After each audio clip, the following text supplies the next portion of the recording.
Hi అండి, అందరికీ నమస్కారం. నేను మీ Lakshmi. Welcome back to my channel Cherry and Shoe Wonders. ఈరోజు వీడియోలో ఒక సూపర్ టేస్టీ రైస్ వెరైటీని షేర్ చేయాలని అనుకుంటున్నాను. అది గుమగుమలాడే పుదీనా రైస్ అండి. చాలా టేస్టీగా ఉంటుంది. ఉదయాన్నే లంచ్ బాక్స్ కోసం ప్రిపేర్ చేయాలన్నా లేదా మధ్యాహ్నం మనకి టైం లేనప్పుడు క్విక్గా చేసేసుకునే రెసిపీ అండి. ఇక వీడియోలోకి వెళ్ళిపోదాం. దీనికోసం మనం ముందుగా ఒక మిక్సీ జార్లో పుదీనా ఆకుల్ని వేసుకోవాలి. పుదీనా కాస్త ఎక్కువ వేసుకున్నా ఏం ప్రాబ్లం ఉండదు. ఇప్పుడు ఇందులో ఒక చిన్న అల్లం ముక్క, అలాగే ఒక 4-5 పచ్చిమిర్చి, ఒక 4 వెల్లుల్లి వేసుకోవాలి.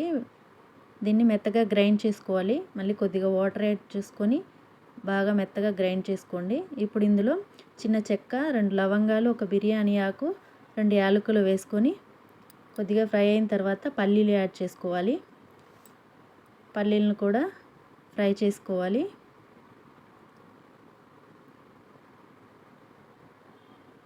పల్లీలు ఫ్రై అయిన తర్వాత ఇలా ఆనియన్స్ని పొడవుగా కట్ చేసుకొని వేసుకోవాలి. ఆనియన్స్ కాస్త పచ్చివాసన పోయే వరకు వేయించుకోవాలి. ఇప్పుడు ఇందులో పచ్చికరివేపాకు కూడా వేసుకోవాలి.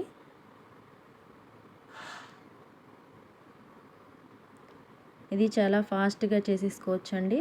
ఎక్కువ టైం కూడా పట్టదు. అలాగే చాలా టేస్టీగా ఉంటుంది. ఇప్పుడు ఇందులో కొద్దిగా సాల్ట్ యాడ్ చేసుకోవాలి.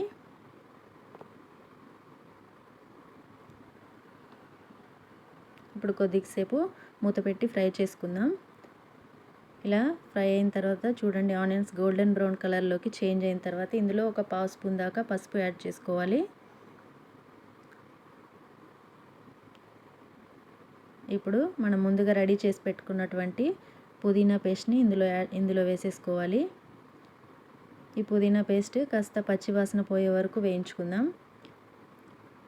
ఈ రైస్లోకి కాంబినేషన్గా మనకేం కర్రీస్ అవసరం లేదండి. ఇలా డైరెక్ట్గా తినేయచ్చు, లేదా మనం రైతాతో పాటు సర్వ్ చేసుకోవచ్చు. ఇప్పుడు కొద్దిగా మూత పెట్టి కుక్ చేసుకుందాం. చూడండి, ఇలా కలర్ చేంజ్ అయిన తర్వాత ఇందులో రైస్ యాడ్ చేసుకోవాలి.